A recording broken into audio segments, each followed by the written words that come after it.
Authoritarianism doesn't always come with tanks. Sometimes it comes with touchscreens, with biometric scanners, digital IDs, and apps that reward your obedience.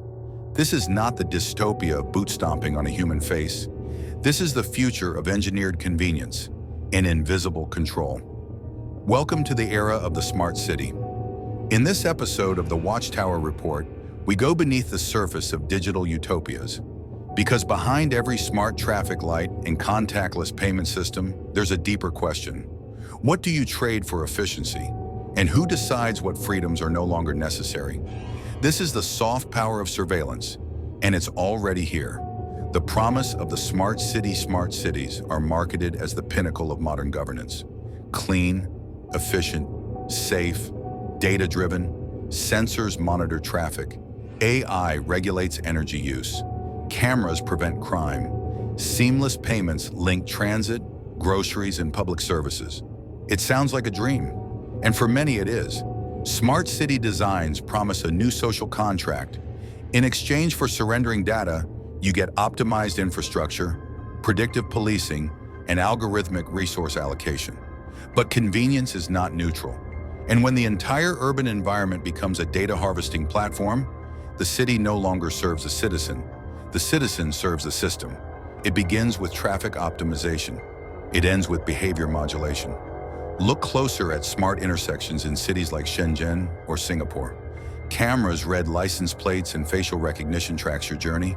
The system doesn't just monitor your movement. It learns your patterns, predicts your behavior, and adjusts incentives accordingly. Surveillance as infrastructure. Most people think of surveillance as cameras on poles, but in smart cities, surveillance is baked into the architecture. It's ambient, pervasive, inescapable. Facial recognition at train stations and shopping centers. License plate tracking that logs every movement in and out of urban cores.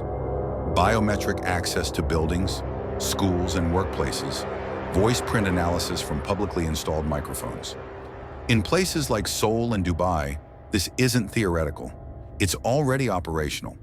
Every device, every street lamp, every transit card becomes a node in a living, breathing surveillance network. The goal isn't just to record crime after it happens. It's to predict it, prevent it, preemptively control it.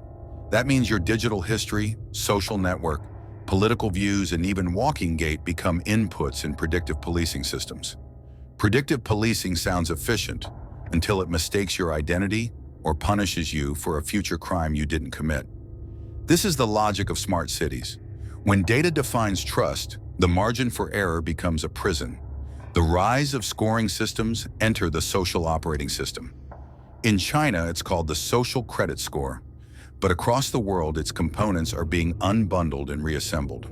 Governments and corporations are now building layered scoring systems, carbon tracking apps that restrict purchases based on emissions, health passports that determine access to events or travel, ESG-aligned financial scoring for loans and credit, political trust scores tied to online activity and payment platforms.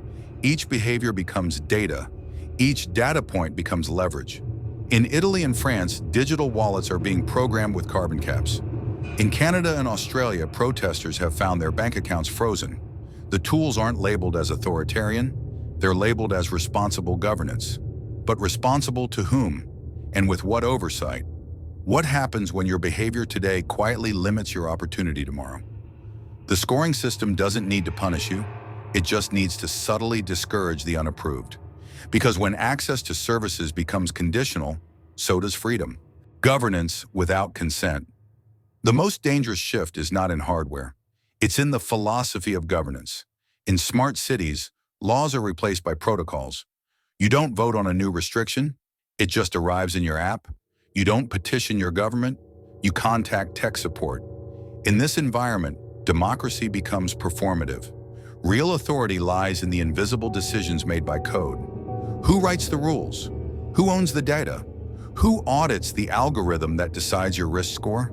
The answer is usually no one you voted for. And yet most citizens comply, not because they're afraid, but because they're comfortable. Comfort is the new chain. It doesn't demand obedience.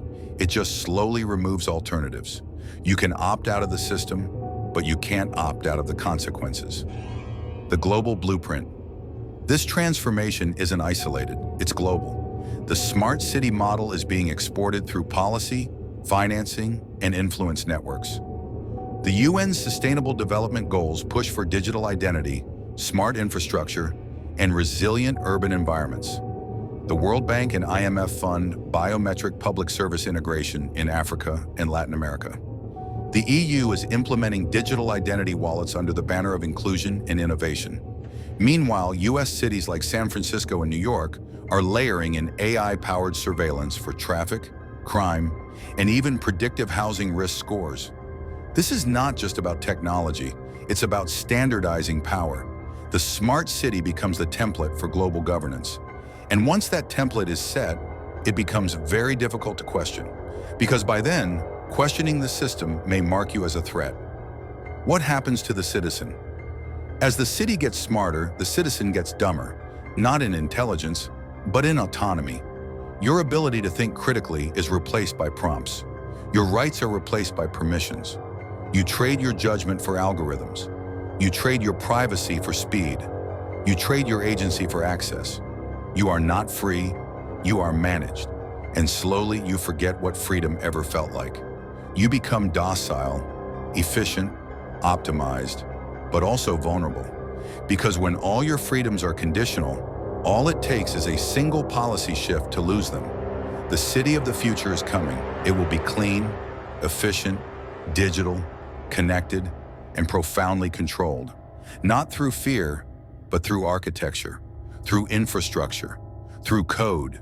You won't see the power, but you'll feel its permissions. And the longer you live inside the system, the harder it becomes to imagine life without it. Because in the smart city, obedience isn't mandatory.